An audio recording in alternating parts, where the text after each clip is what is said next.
қалмау үшін менің шарқырады жүрегім. Әйел 40 шырақты деп бекер айтылмаған. Бүгінгі қоғамда отбасы ошақ қасының берекесін кіргізіп, сан саланың жауапкершілігін қатар алып жүрген нәзік жандылар көп. Үйдегі аяулана, мейірімді жар, инабатты келін, қызметте басшы. Бұл болмысында нәзіктік пен шыдамдылық біте қайнасып жатқан әйел жаратылысының ерекшелігі. Бүгін біз сан саланың тізгінін ұстап жүрген нәзік жандылар туралы айтатын боламыз. Тектіліктің жібін жалғаған қазақ арулары қашанда құрметке ие. Қазақтың дара қыздарының бірі ақын, жазушы, сазгер, әнші, педагог, заңгер, қоғам қайраткері, әлем халықтары жазушылар одағының мүшесі, облыстық мәслихат депутаты Үміт Битенова. Меркі ауданының тумасы, қарымды қаламгердің туындыларымен, өмір баянымен қалың көпшілік жіті таныс. Дара өнер иесі үшін де халықаралық әйелдер күні мерекесінің орны ерек.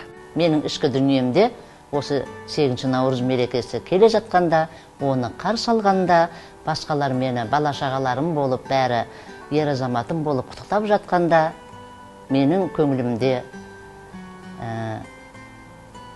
гүл бүр жарады, көктем бүр жарады. Әже статусына ие нәзік жанды осы күнге дейін алған сыйлықтарының ішінде ең қымбаты. Балаларының балабақшада жүргенде өз қолдарымен жасаған сыйлықтары деп еске алды. Сондай-ақ қаламгер үшін гүлден артық тарту жоқ. Жалпы қыз-келіншектер айтып жатады ғой, менің жұбайым маған алтын тақса, асыл ақық тастан сыйлықтар сыйласа деп жатады.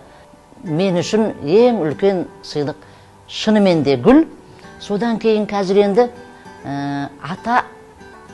ата-аналық парызға дендеп енгеннен кейін болу керек. Әже бола бастадым, апа бола бастадым. Бір тал гүлмен ыдыс-аяқ сыйласа, менің төбем көкке жетпей қалады. Ренжіте көрме анаңды деп жырлаған ақын анасын былай деп еске алады. Анамның ғажап адам болғанын мен ол кісінің көзі кеткеннен кейін түсіне бастадым.